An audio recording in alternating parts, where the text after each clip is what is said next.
Welcome to Caricomp Insider, where high-tech facial recognition meets real-world intelligence.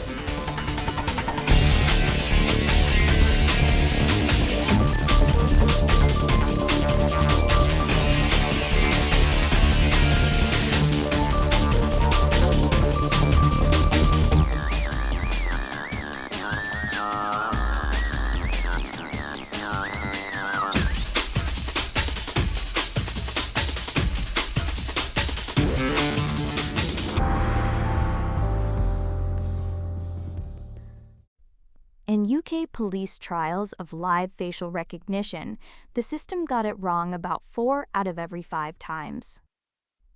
An 81% error rate.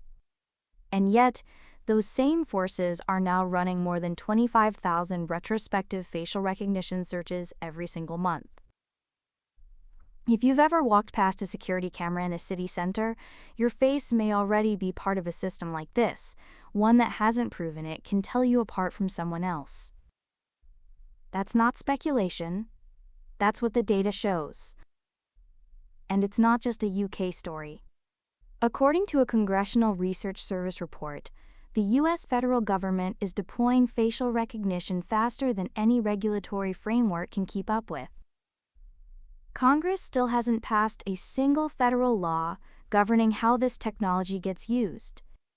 Meanwhile, UK police deployments jumped 87% year over year, with nearly 1.7 million faces scanned, and statutory oversight is still at least 3 years away. So the question running through all of this is simple. If the technology is moving this fast and the rules don't exist yet, who's making sure any of this holds up when it actually matters in a courtroom? Start with one case, one courtroom, one moment where a facial recognition match gets challenged. The judge asks the investigator, "Walk me through your process. Which photos did you use? What confidence threshold did the system set? What did you do after the algorithm returned a match to verify it was actually the right person?" According to legal scholarship published in the National Center for Biotechnology Information, facial comparison techniques are generally accepted among practitioners, but they haven't been tested with known error rates. That means they likely wouldn't meet standard admissibility criteria under rules like the Dober standard. And yet, courts in both the United States and England and Wales admit this evidence anyway. Used everywhere. Understood nowhere. For anyone who's ever been identified by a camera they didn't know was there, that gap between we use it and we can prove it works is the gap your rights fall through. Now widen the lens. The American Bar Association published an analysis noting that the US has a patchwork of local and state laws on facial comparison. Some cities ban it outright, others have no restrictions at all. There's no federal standard, so a search that's illegal in San Francisco might be routine in Miami. Whether a match can be used against you depends entirely on your zip code. And courts are starting to push back. Recent rulings have emphasized that defendants have a right to transparency and discovery when facial comparison plays a role in their case. That means prosecutors may need to hand over not just the match result, but the methodology behind it, the feature lists, the verification steps, the training the examiner received. The Federation of American Scientists flagged something critical in their research on bias. When facial recognition systems fail, the root cause often isn't the algorithm itself. Regulatory enforcement actions have shown that failures stem from missing risk assessments, inadequate testing, insufficient training, and a lack of ongoing monitoring. In plain terms, the technology might work in a lab, but the people and processes around it aren't keeping pace. That's the difference between a tool and a system. A tool gives you a match. A system tells you whether that match means anything. For investigators, that means documenting every step, which images were compared, what methodology was followed, Whether the examiner used Fizwig feature lists and the ACE-V methodology? Fizwig. Fizwig stands for the Facial Identification Scientific Working Group.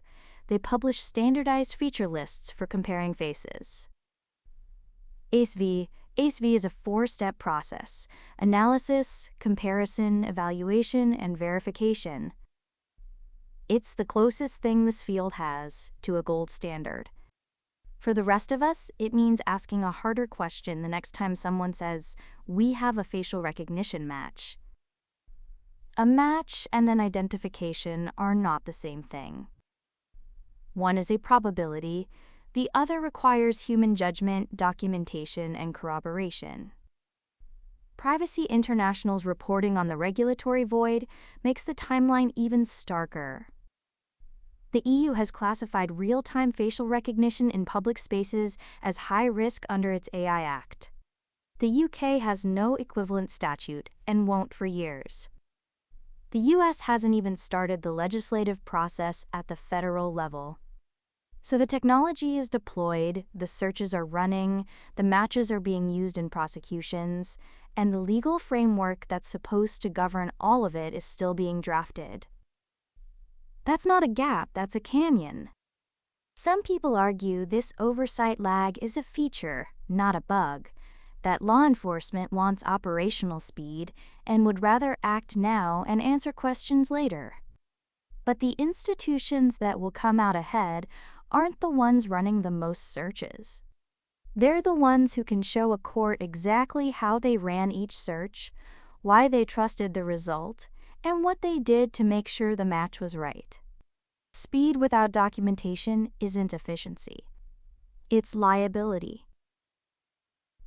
So, a technology with an 81% error rate in live trials is being used tens of thousands of times a month.